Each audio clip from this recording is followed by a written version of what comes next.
Hi friends, welcome to opinion bite YouTube channel. ఈరోజు D20లో wild card ఎంట్రీగా రిషికా గారు ఎంట్రీ ఇచ్చారు.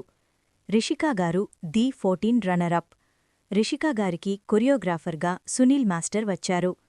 ఈ ఎంట్రీ తర్వాత రోడ్ టు క్వార్టర్ ఫైనల్స్ కోసం రిషికా గారు అష్రఫ్ మాస్టర్తో కలిసి సూపర్ పర్ఫార్మెన్స్ చేశారు. అష్రఫ్ మాస్టర్ మరియు రిషికా గారు వారి ఎక్స్ప్రెషన్స్తో పర్ఫార్మెన్స్ని నెక్స్ట్ లెవెల్కి తీసుకెళ్లారు. సునీల్ మాస్టర్ గారు సూపర్గా కొరియోగ్రఫీ చేశారు. ఈ పర్ఫార్మెన్స్ కాన్సెప్ట్ ఏమిటంటే, ఇద్దరు ప్రేమికులు, అమ్మాయి వాళ్ల నాన్న వారి ప్రేమకి ఒప్పుకోరు. అందుకే ఆ ఇద్దరూ ఆత్మహత్య చేసుకుని చనిపోయి దెయ్యాలుగా మారి ప్రేమించుకుందామని అనుకుంటారు.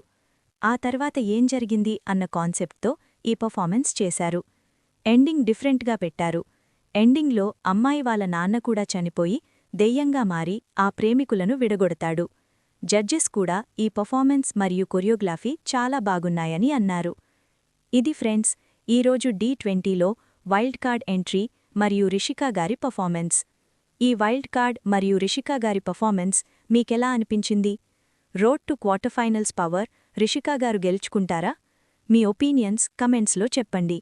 ఒపీనియన్ బైట్ యూట్యూబ్ ఛానల్ని సబ్స్క్రైబ్ చేయండి.